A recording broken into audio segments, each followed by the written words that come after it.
أكبر الله أكبر لا إله إلا الله الله أكبر الله أكبر ولله الحمد الله أكبر الله أكبر الله أكبر لا إله إلا الله والله أكبر الله أكبر ولله الحمد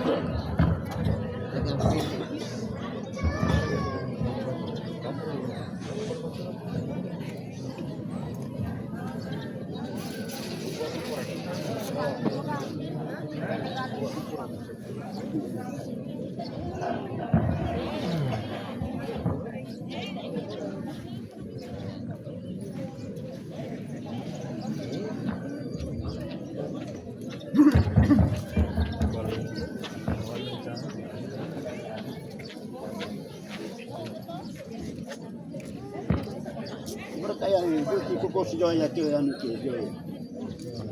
Kursi itu.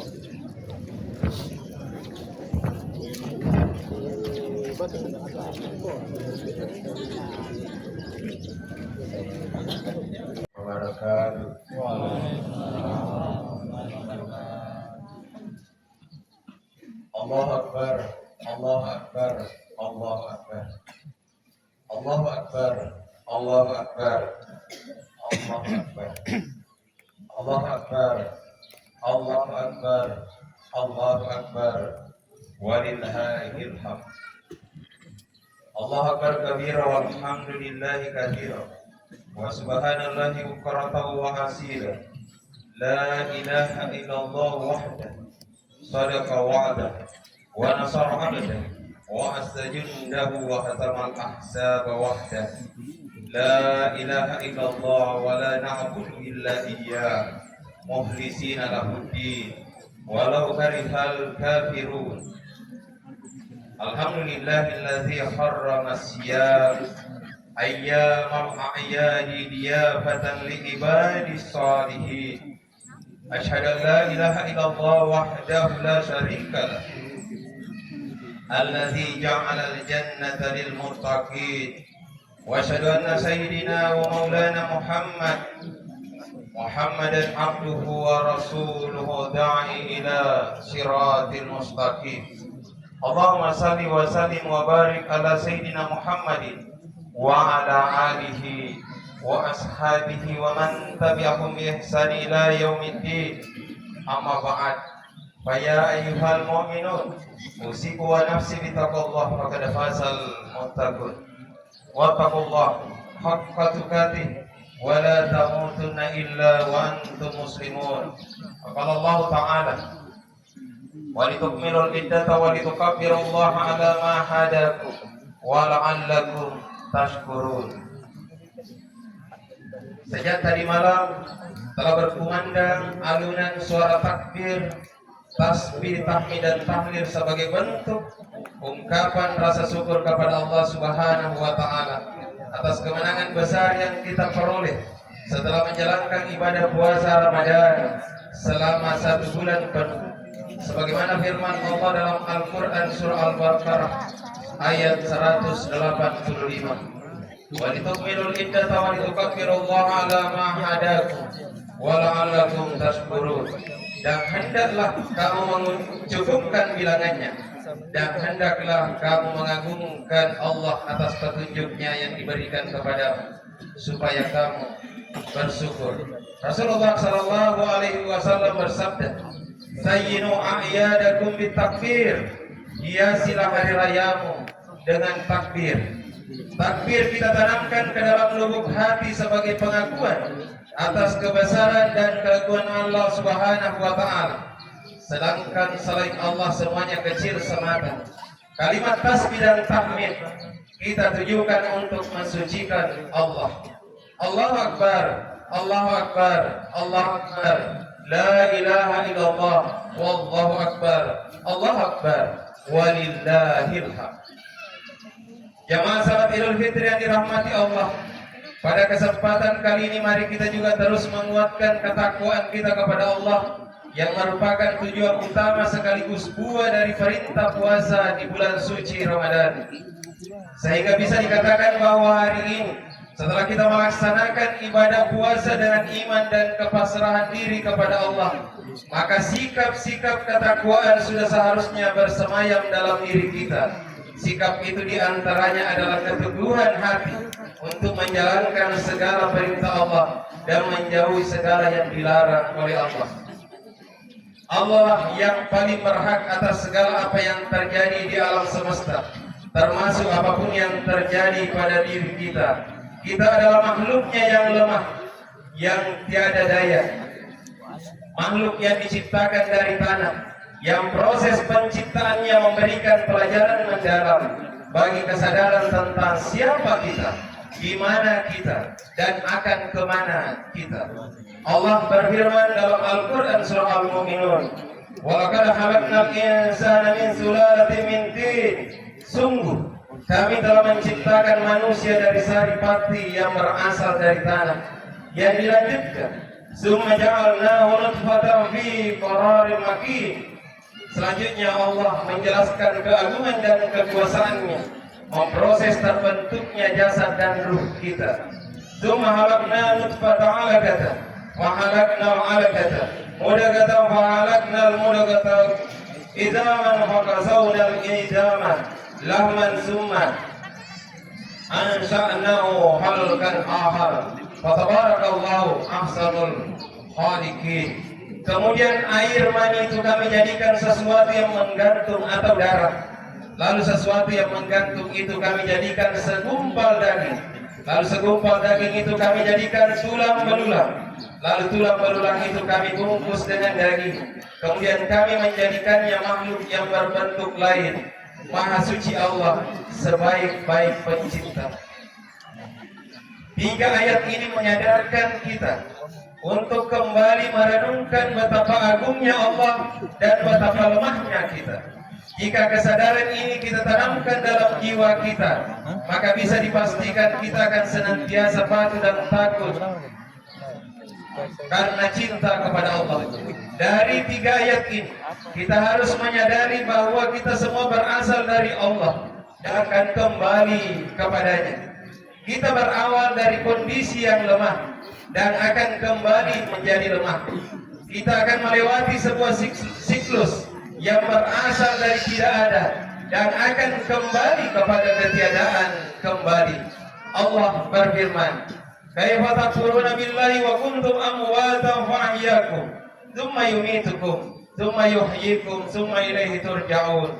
Bagaimana kamu ingkar kepada Allah padahal kamu tadinya mati, lalu Dia menghidupkan kamu, kemudian Dia akan mematikan kamu, Dia akan menghidupkan kamu kembali, dan kepadanya lah kamu dikembalikan.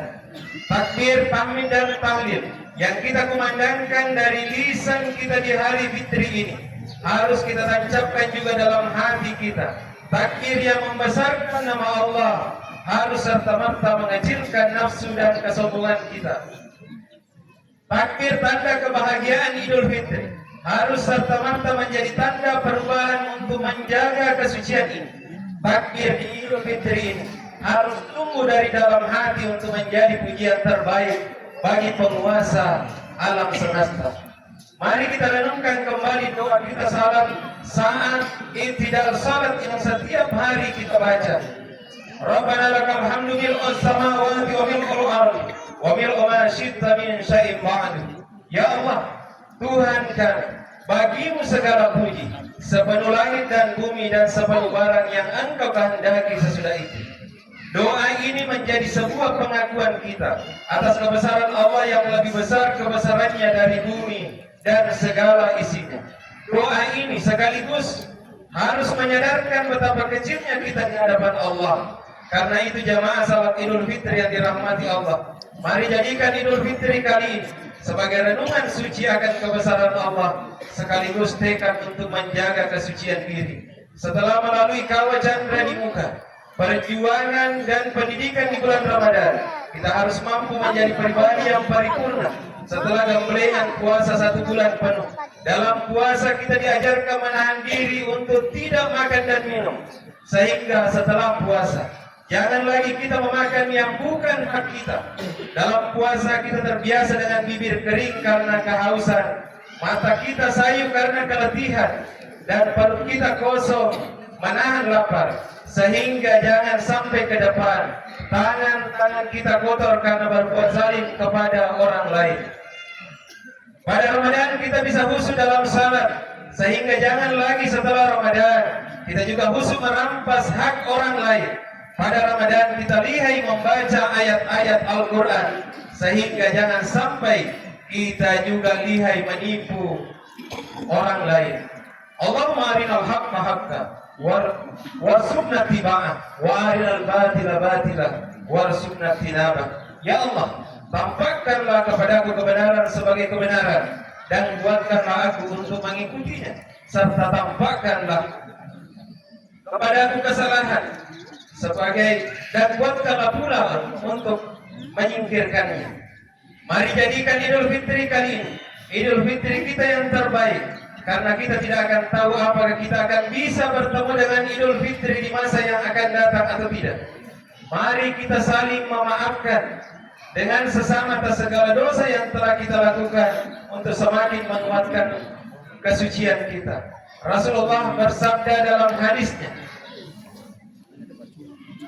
Al-fadlu fi tadhila man qata'aka wa tuti man haramaka wa ta'huwa amman zalamaka. Keutamaan adalah bahwa engkau menghubungi orang yang memutusimu, dan engkau memberi orang yang tidak memberimu, dan engkau memaafkan orang yang menganiayamu. Ada 2 pesan yang ingin saya sampaikan pada khutbah Idul Fitri kali ini. Pertama, ingat anak yatim. Aja lalu tak lupain as-sabari namalo atina. Jangan lupakan mereka, jangan sampai hati mereka terluka. Tawereni sakka serkuam mengi nasi sompun semangat. Berikan mereka zakat atau sedekah supaya mereka semangat kembali. Tawereni ada makasih nalai pakurus semangat. Berucaplah yang baik kepada mereka agar mereka merasa tidak diabaikan. Nasabari pada angka si purio renu yes soe, agar hari ini mereka bisa bahagia dan gembira. Allah berfirman, "Ara'aita alladhi yukadzibu bid-din wa dzalika alladhi yad'u'ul yatim." Tahukah kamu orang yang mendustakan agama? Itulah orang yang menghardik anak yatim. Syekh Usman bin Hasan bin Ahmad Masyakir Al-Huwa'i dalam kitab Durratun Nasihin menjelaskan salah satu hadis riwayat Anas bin Malik. Dikisahkan suatu ketika Rasulullah SAW berangkat untuk melaksanakan sholat Id. Di perjalanan beliau melihat begitu banyak anak-anak bermain dengan cerianya. Tapi Rasulullah terkejut begitu di hadapannya ada seorang anak kecil, seorang diri dengan pakaian kumal sembari menangis. Merasa iba Rasulullah bertanya, "Wahai anak kecil, apa yang membuatmu menangis? Kenapa tidak ikut bermain bersama teman-teman?" Kebetulan anak kecil itu tidak tahu bahwa yang di hadapannya adalah Rasulullah. Anak itu menjawab, "Wahai laki-laki di hadapanku, ayahku telah meninggal saat mengikuti suatu peperangan bersama Rasulullah. Setelah itu ibuku menikah lagi dan memakan semua harta-hartaku. Lalu bapak tiriku mengusirku dari rumah. Sejak itu aku pun tidak memiliki makanan, minuman, pakaian, dan rumah. Ketika sampai hari ini, aku melihat begitu banyak anak berbahagia dengan ayah-ayah mereka. Aku pun sedih dan menangis. Setelah mendengar anak yatim tadi, Rasulullah merasa begitu iba dan bermaksud untuk merawatnya. Wahai anak kecil, bersediakah jika aku menjadi bapakmu, Aisyah menjadi ibumu, Ali menjadi pamanmu, Hasan dan Husain menjadi saudara laki-lakimu, dan Fatimah menjadi saudara perempuan. Anak itu pun tahu bahwa laki-laki di hadapannya adalah Rasulullah. Bagaimana mungkin aku tidak senang, wahai Rasulullah? Jawab sang anak. Nabi pun membawanya pulang ke rumahnya, memberi pakaian yang indah, memberi makan sampai kenyang, menghiasi dan memberinya minyak wangi yang harum. Sekarang anak yatim itu bisa bermain dengan penuh tawa, bahagia bersama teman-teman.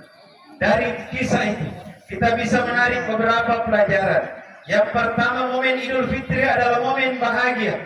Jangan sampai kita terlalu larut dalam kebahagiaan diri sendiri sampai melupakan nasib orang lain. Yang kedua, pentingnya rasa tanggung jawab.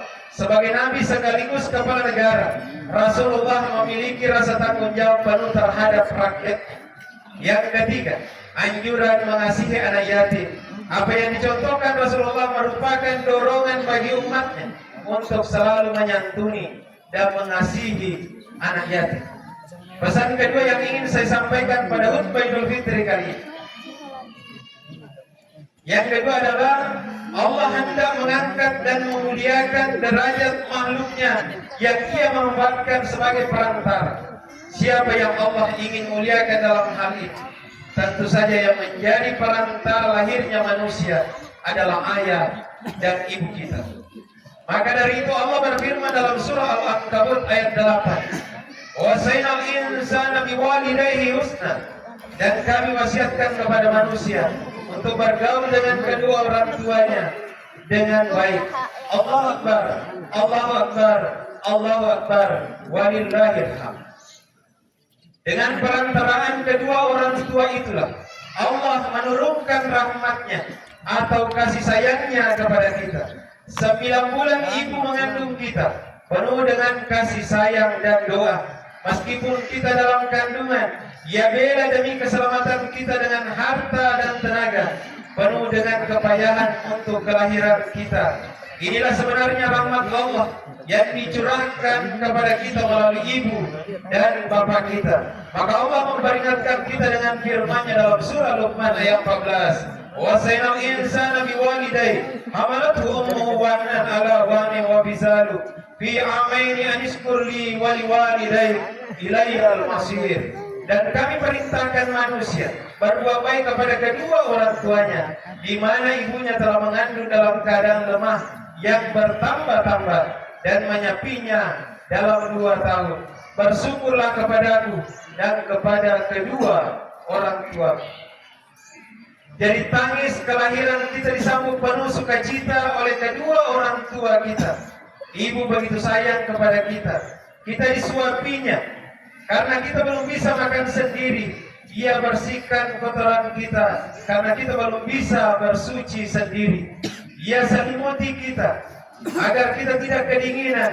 Bahkan kita selalu dalam dekapannya ketika badan kita panas karena sakit.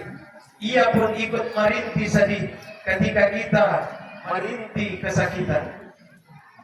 Siti Aisyah radhiyallahu anha pernah ditemui seorang wanita yang kelaparan dengan membawa 2 anaknya, yang satu dalam gendongan ibunya. Aisyah hanya memiliki 3 biji kurma.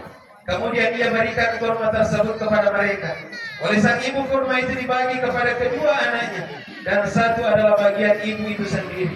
Tetapi ibu itu tidak memakan bagiannya. Setelah anak-anaknya menghabiskan kurma, anak-anak itu melihat ibunya tidak tahan melihat anaknya yang masih menginginkan makanan.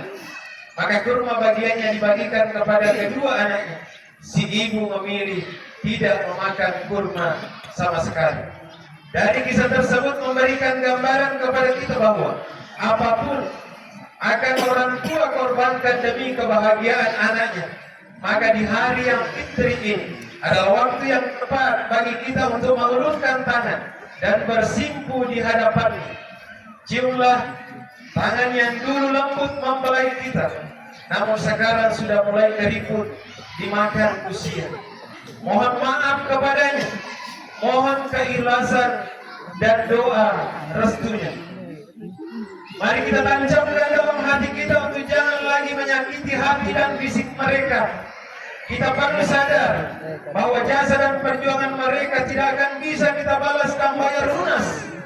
Demi Allah, demi Rasulullah, sebanyak apapun yang pernah kita berikan, apapun yang pernah kita serahkan kepada orang tua kita, tidak akan pernah setimpal dengan perjuangan dan pengorbanan mereka membesarkan kita. Ya Allah, ya Tuhan kami, anugerahilah kasih sayang-Mu kepada kedua orang tua kami. Karuniakanlah keberkahan, kesehatan dan umur panjang kepadanya. Kuatkanlah iman dan Islam mereka, serta kekuatan untuk terus membimbing kami. Maafkanlah atas segala kesalahan yang telah kami perbuat kepada mereka. Jadikanlah mereka nantinya ahli surga bersama orang-orang yang Engkau cintai. Namun hadirin rahimakumullah, apabila kedua orang tua kita sudah tiada, bukan berarti kita tidak bisa menebus kesalahan kita kepada mereka. Dalam sebuah hadis disebutkan bahwa apabila seseorang yang kedua orang tuanya sudah meninggal dunia, sedang ia mendurhakainya, kemudian dia sering mendoakan dan meminta ampunan untuknya, maka dengan sebab itu ia akan digolongkan sebagai anak yang berbakti kepada kedua orang tua. Bacakan doa kepada mereka. Rabbi gfirli wali walidayya warhamhuma kama rabbayani shaghira. Oleh karena itu sekiranya ada waktu luang, kunjungilah makam orang tua. Lihatlah ia tergolek di dalam kubur tak berdaya, memohon belas kasihan doa dari anak dan keluarganya. Ia pasti akan tersenyum ketika ada yang mendatangi dan mendoakan. Tentunya ia akan sedih jika penghuni kubur yang lain dikirim doa, sementara ia tidak ada satupun yang mengunjunginya. Selain kepada orang tua, mari juga saling memaafkan dosa dan kesalahan dengan orang-orang yang ada dalam kehidupan kita. Tidak ada manusia yang sempurna, semua pasti memiliki dosa dan kesalahan kepada sesama, sehingga Lebaran menjadi salah satu momentum tepat untuk saling memaafkan. Semoga semua dosa kita kepada Allah, orang tua, dan kepada sesama akan diampuni, sehingga kita akan menjadi insan yang kembali suci, mendapatkan kemenangan. Amin. Barakallahu li wa lakum fil Qur'anil azim wa nafa'ani wa iyyakum bima fihi minal ayati wa dzikril hakim. Taqabbal minni wa minkum tilawatahu innahu huwal ghafurur rahim.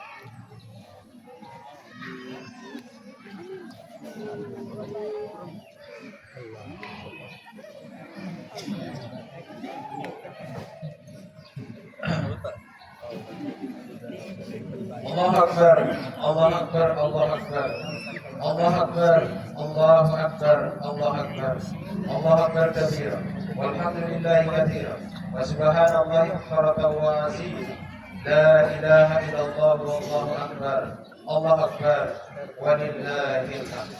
Alhamdulillahilladzi waqafa wa usalli wa usallim ala sayyidina Muhammadin Mustafa wa ala alihi wa ashabihi al-sidqi wal wafa. Asyhadu an la ilaha illallah wahdahu la syarika lah wa asyhadu anna sayyidina Muhammadan abduhu wa rasuluh. Amma ba'd. Fa ya ayyuhal muslimun, usiku wa nafsi bi taqwallah. أوصيكم ونفسي بتقوى الله العظيم علي العظيم واعلموا أن الله أمركم بأمر عظيم أمركم بالصلاة والسلام على النبي الكريم فقال إن الله وملائكته يصلون على النبي يا أيها الذين آمنوا صلوا عليه وسلموا تسليما اللهم صل على سيدنا محمد وعلى آل سيدنا محمد كما صليت على سيدنا إبراهيم وعلى آل سيدنا إبراهيم وبارك على سيدنا محمد وعلى آل سيدنا محمد كما باركت على سيدنا إبراهيم وعلى آل سيدنا إبراهيم في العالمين إنك حميد مجيد. اللهم اغفر للمسلمين والمسلمات والمؤمنين والمؤمنات الأحياء منهم والأموات. اللهم ادفع عنا البلاء والغلاء والوباء والفحشاء والمنكر والبغي والسيوف المعترفة والشدائد والمحال ما ظهر منها وما بطن من بلدنا هذا خاصة ومن بلدان المسلمين عامة إنك على كل شيء قدير. عباد الله إن الله يأمر بالعدل والإحسان وإيتاء القربى وينهى عن الفحشاء والمنكر والبغي يعظكم لعلكم تذكرون ولذكر الله أكبر والله يعلم ما تصنعون.